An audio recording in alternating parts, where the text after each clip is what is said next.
Hi welcome back, आप लोगों का स्वागत है फिर से। चलते हैं 6.3 में प्रश्न संख्या 13 के। देखिएगा क्या बोल रहा है, इसे देखिएगा है ना। क्वेश्चन क्या बोल दिया कि एक त्रिभुज एबीसी की भुजा बीसी पर एक बिंदु डी इस प्रकार स्थित है कि कोण एडीसी बराबर कोण बीएसी है। दर्शाइए कि सी ए स्क्वायर बराबर सी बी इंटू, इसका मतलब गुना होता है, इंटू सी डी। तो सबसे पहले बोल दिया है क्वेश्चन कि पहला ही बोल दिया है कि एक त्रिभुज एबीसी की भुजा बीसी पर एक बिंदु डी स्थित है, इस प्रकार स्थित है। एबीसी हो गया है ना, और बीसी पर क्या बिंदु स्थित है, कौन सा बिंदु स्थित है, डी बिंदु स्थित है। अब देखते हैं यहां पर देख दे दिया कि कोण एडीसी बराबर कोण बीएसी बराबर है ना। कह रहा है कि कोण एडीसी और कोण बीएसी दोनों कोण क्या बराबर है। तो सबसे पहले तो दिया हुआ क्या दिया, कोण एडीसी बराबर कोण बीएसी। अगर दोनों बराबर है तो कौन कौन त्रिभुज देखिएगा आप। पहले क्या दिया एडीसी एक त्रिभुज यहां से हो गया एडीसी। दूसरा त्रिभुज क्या करा बीएसी, बड़ा का त्रिभुज, इसका अगर मिटा देते हैं तो एक त्रिभुज हो गया ना बीएसी। तो हम बताए थे आप लोग का कि बीएसी जैसी लिया तो जैसी बीएसी लिया तो ए जो है इसका क्या बन गया, कोण बन गया, और एक डी जो है इसे डी को क्या हो गया, कोण बन गया। तो यहाँ पर एक कोण हो जाएगा क्या बीएसी का, और डी भी एक कोण है। अब यहाँ पर क्या करना है कि देखिएगा कि यहाँ पर कोण, अब दोनों में क्या सी इसमें भी है, सी इसमें भी है, तो लिखेंगे कोण सी बराबर कोण सी, और दोनों में कॉमन ले लेंगे तो यहाँ लिखेंगे उभयनिष्ठ कॉमन ले लिए। अब यहाँ पर दोनों जब कोण बराबर है ना, ये डी वाला भी कोण बराबर है और ये वाला भी कोण बराबर है ना, दो कोण बराबर है, तो यहाँ पर समरूप हो जाएगा क्या, तो त्रिभुज एडीसी समरूप त्रिभुज बीएसी, दोनों क्या समरूप है। अब दोनों समरूप है तो हमको लाना क्या, सी ए स्क्वायर बराबर C D into C B into C D लाना है ना। तो देखते हैं हम सी ए पहले लेते हैं, इसका कॉमन लेते हैं, इसका पहले ले लेते हैं। तो सी ए बटा, जब इसका औठी लिए तो इसका भी ले सकते हैं सी बी, तो क्या ले लिया सी बी। अब बराबर, अब यहाँ पर देखिएगा, यहाँ पर हम एक से और ले रहे हैं है ना, यहाँ पर ले रहे हैं सी और डी ले लेते हैं, यहाँ हो गया सी डी बटा यहाँ पर सी और ए ले लेते हैं, क्या सी और ए। अब यहाँ पर क्रॉस मल्टीप्लाई है कि नहीं, तो क्रॉस मल्टीप्लाई तिरछा है ना, तो सी ए गुने सी ए बराबर क्या हो गया, तो यहाँ हो गया सी बी है ना गुने कितना सी डी, हो गया कि नहीं। अब यहाँ पर सी ए गुने सी ए, तो सी ए का स्क्वायर हो, तो क्या हो गया सी ए का स्क्वायर बराबर यहाँ कितना, तो C B into C D. ये हो गया आपका प्रूफ, ये हो गया आपका सीध होगा। आई होप आप लोग समझ में आ गया होगा। देखिएगा 14 क्वेश्चन क्या कर रहा है, प्रश्न संख्या 14 क्या कर रहा है, एक त्रिभुज एबीसी की भुजाएं एबी और एसी तथा माध्यिका एडी एक अन्य त्रिभुज की भुजाओं पी क्यू और पी आर तथा माध्यिका पीएम के क्रमशः समान अनुपाती है। दर्शाइए कि त्रिभुज एबीसी समरूप त्रिभुज पी क्यू आर है। सबसे पहले क्वेश्चन देखिए पढ़िएगा। सबसे पहले कहा गया कि एक त्रिभुज लिया जो एबीसीडी है और इसका माध्यिका जो है, माध्यिका के मतलब बीच में जो है वो एडी है, ये इस तरह से हम पढ़ दिए यानी फिगर साफ दिया। कह रहे हैं अन्य त्रिभुज का दूसरा त्रिभुज के भुजाओं पी क्यू और पी आर तथा माध्यिका पीएम, कह रहा है कि पी क्यू और पी आर का माध्यिका जो है वो पीएम है।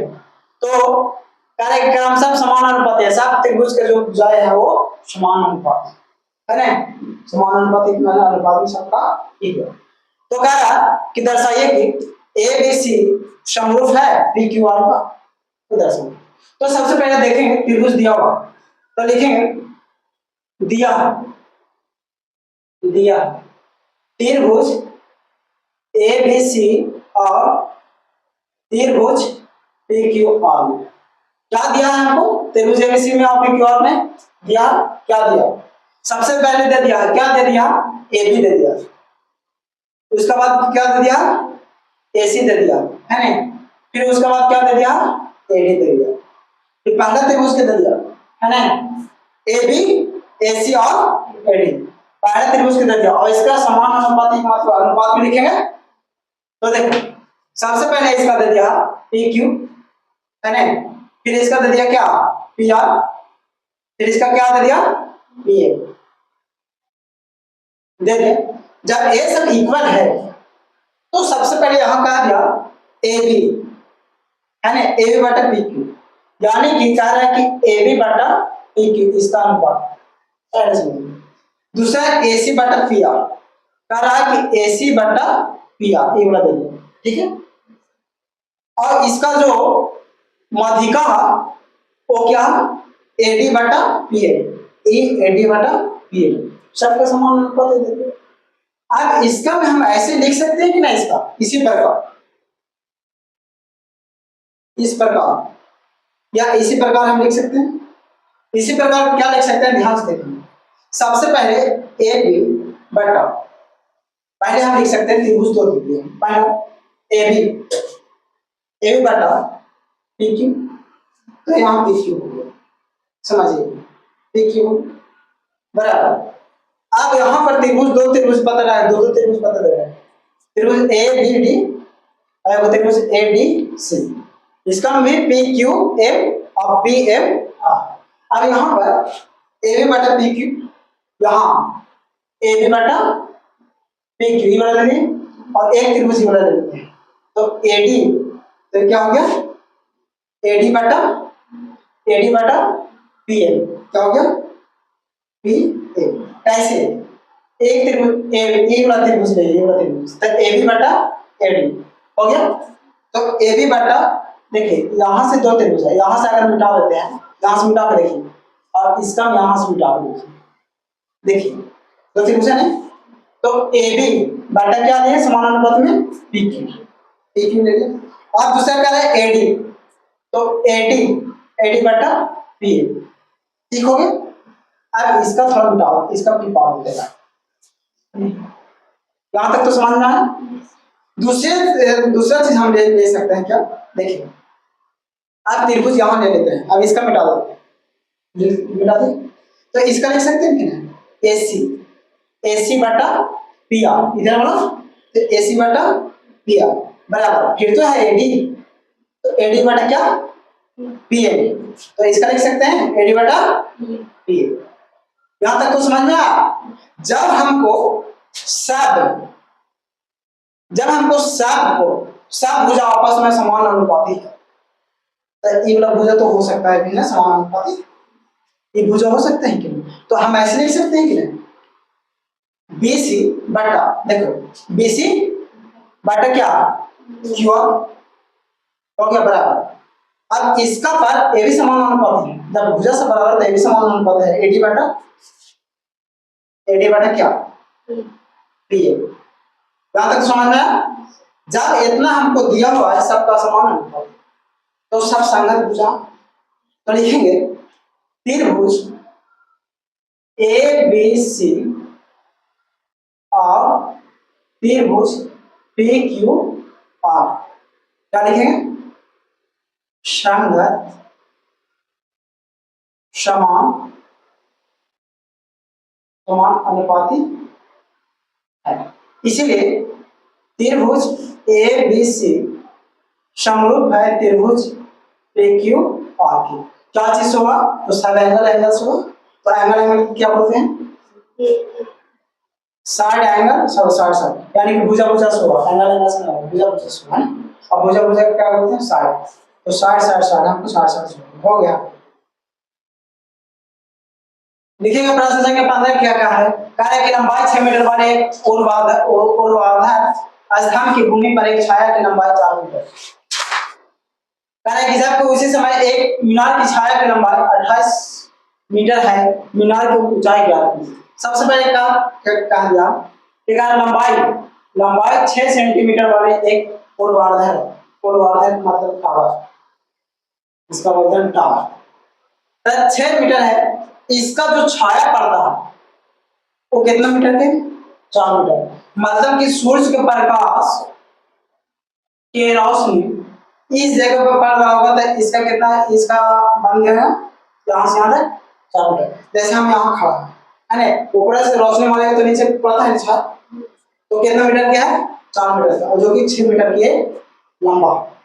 अब एक चीज और है कि उसी समय एक और है क्या, मीनार है। मीनार का मतलब खंभा या तो पॉलू मीनार, जिसके पर सूर्य का प्रकाश पड़ता है। इसका जो हो जाता है छाया कितना मीटर होगा, 28 मीटर। इसका लंबा होगा।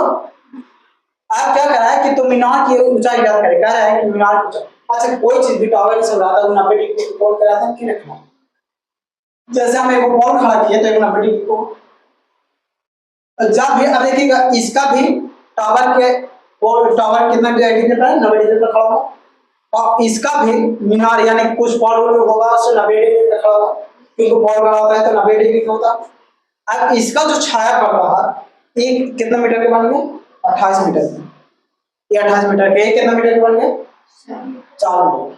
अब कह रहे हैं कि मीनार की ऊंचाई ज्ञात करें। एक मीनार है उसका ऊंचाई ज्ञात करें। मीनार का मतलब खंभा होगा।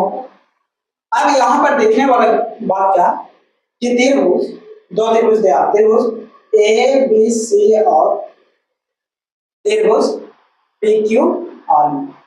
अब देखिएगा यहाँ पर एक चीज और है कि कोण बी बराबर कोण क्यू दे रहे हैं, क्योंकि कोई चीज भी खड़ा होगा तो 90 डिग्री का है।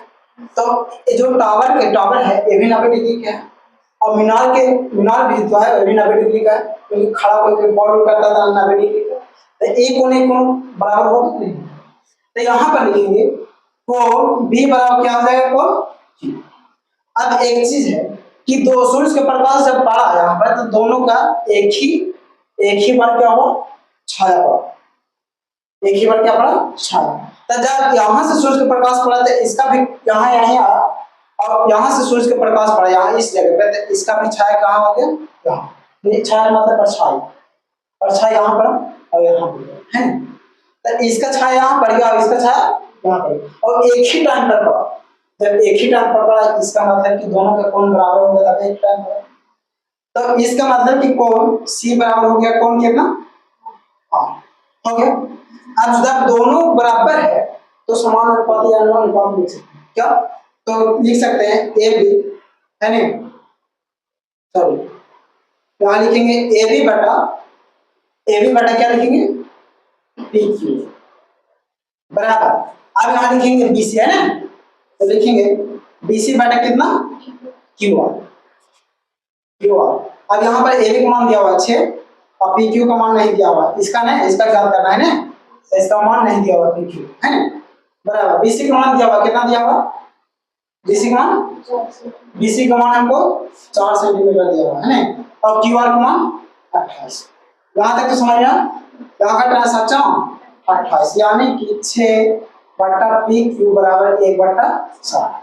अब एक में पी क्यू से गुणा करेंगे तो पी क्यू, यानी कि पी क्यू बराबर 7×42, यानी कि हो गया हमको 42 मीटर, यानी कि मीनार की ऊंचाई कितना हो गया हमको 42 मीटर हो गया आंसर।